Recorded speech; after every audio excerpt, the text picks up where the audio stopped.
awa umuntu yinyoye bimwe bavuga ngo umuntu yarashaje ngo ibiki uko wumva bavuga ngo ruvuba tabakambwe cyangwa yego zarubaga impande hehe no kurwara zarubaga impande yego abantu b'abasaza noneho ibintu byo kurwara imyijima reka nta kurwara imyijima iyo umaze gusuka amazi yawe usubiza kuri keto kuko iyi keto degere 95 z'ubushyuhe amazi niko agomba kuba ashyushyemo dukoresha noneho akantu kameze nk'akuko k'igiti tuvanga ikawa yacu ndakeka urabibona ikawa mu minota nk'ibiri ibibonetse ndakeka urabibona iyi kawa wayikeneye ntahandi wayisanga ni kuri Bethany Hotel dufite coffee shop itegura amakawa meza dufite coffee shop itegura n'ibindi bitandukanye usangamo amaji y'amaji mu mwabonye ubushize afite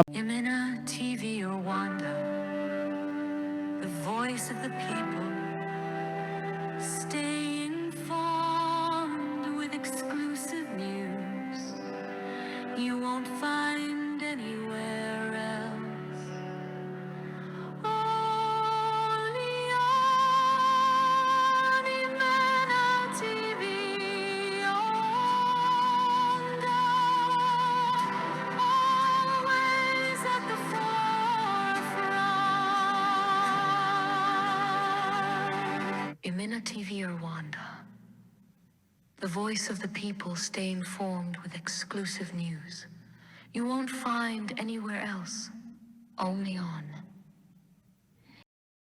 Bakora iyi rani stand ya Hotel Bethany Hotel nayo turayisuye hanyuma Imena TV irabagendereye nka Bethany Hotel. Bethany Hotel kuki mwaje kumurika ngane biki mwaje kumurika ngane? Murakoze cyane mbere na mbere amazina yanjye nitwa Olivier Usabimana.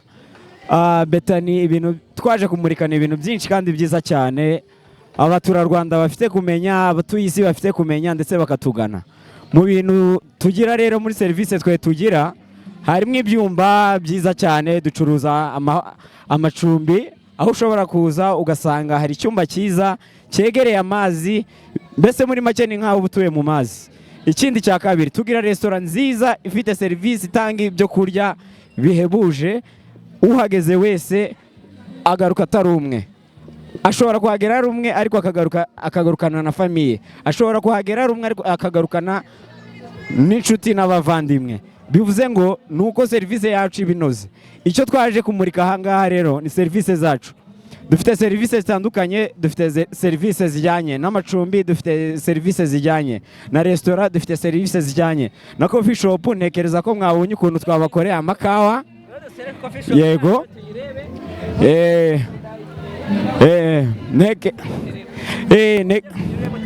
cyane rwose ntekereza ko mwabonye uburyo dukora amakawa ubundi mu busanzwe hari amakawa ubwoko bwinshi cyane ariko hari n'ibiyakora mu biyakora rero abantu benshi bamenyereye ari amakawa ukoresha espresso machine.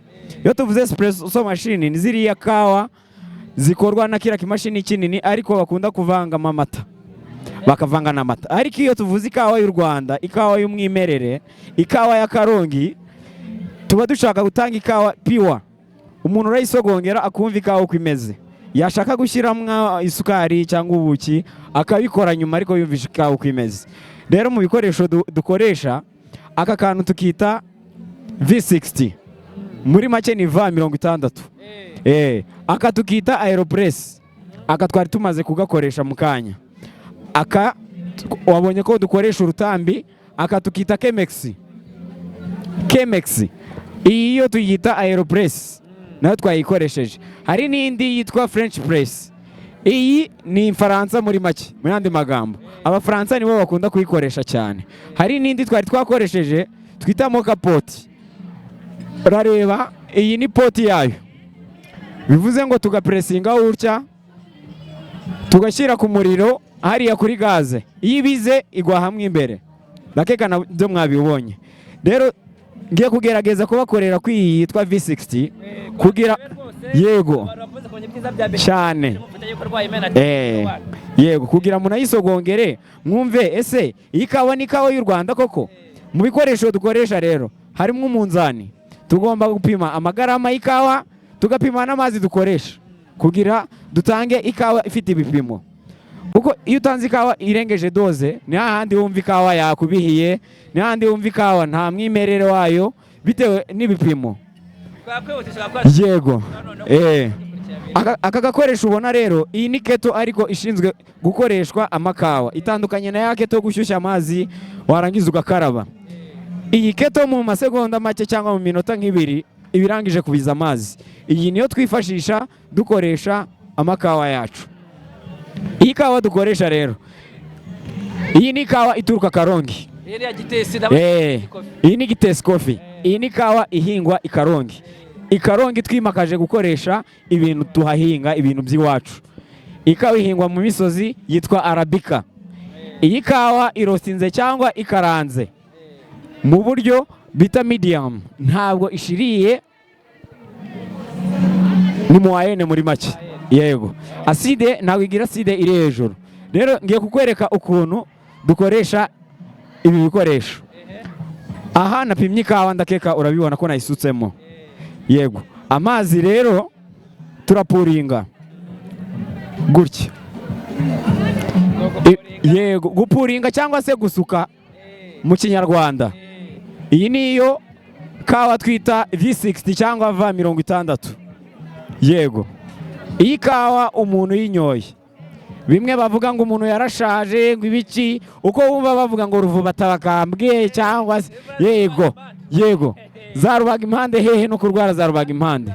Yego abantu b'abasaza noneho ibintu byo kurwara imyijima reka nta kurwara imyijima.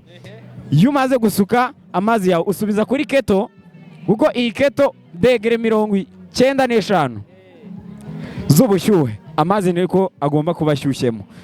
Dukoresha noneho akuko, akantu kameze nk'akuko k'igiti tuvanga ikawa yacu.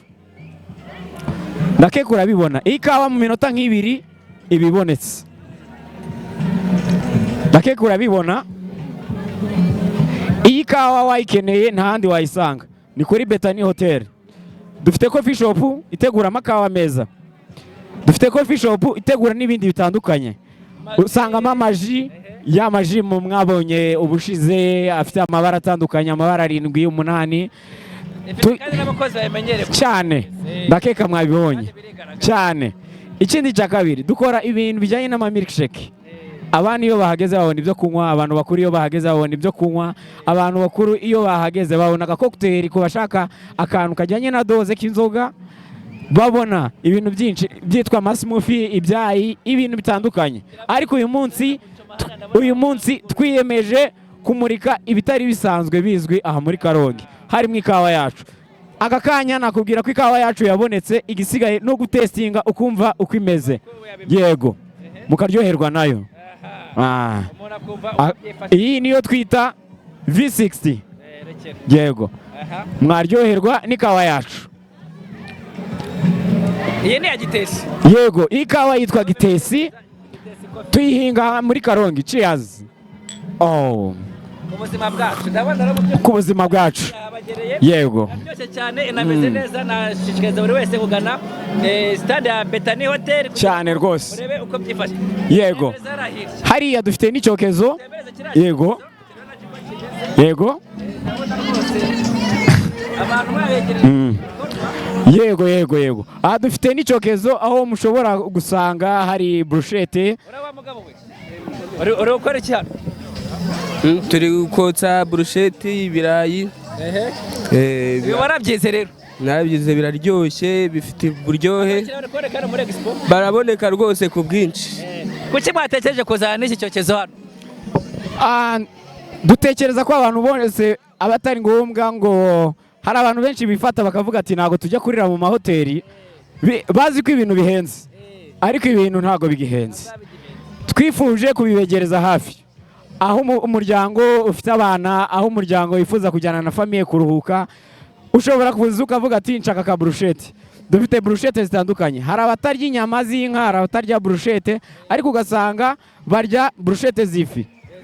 yego Bethany rero kuko dutuye ku mazi nababwiye ibintu byose ni umwimerere kuba dufite burushete z'ifi turayiroba tayari tugahita tuyizana tugashita cyane tukayishita ku mushito twarangiza abakiriya bakaza bakarya benshi bari kutugana abana bari kuza abakuru abasaza bakavuga ati hariya twajya gushingayo agatebe tukicara tukaganira turya n'akaburushete k'ifi. Murakoze Bethany Hotel, murakoze cyane ndi murafite ibikorwa byinshi mwabagana rero na Expo irangiye no ku mazi mwanyarukira kugira ngo menye uko ibintu byifashe. Imena TV Rwanda, the voice of the people, stay informed with exclusive news you won't find anywhere else. Only on Imena TV Rwanda, always at the forefront. Imena TV Rwanda, the voice of the people, stay informed with exclusive news you won't find anywhere else, only on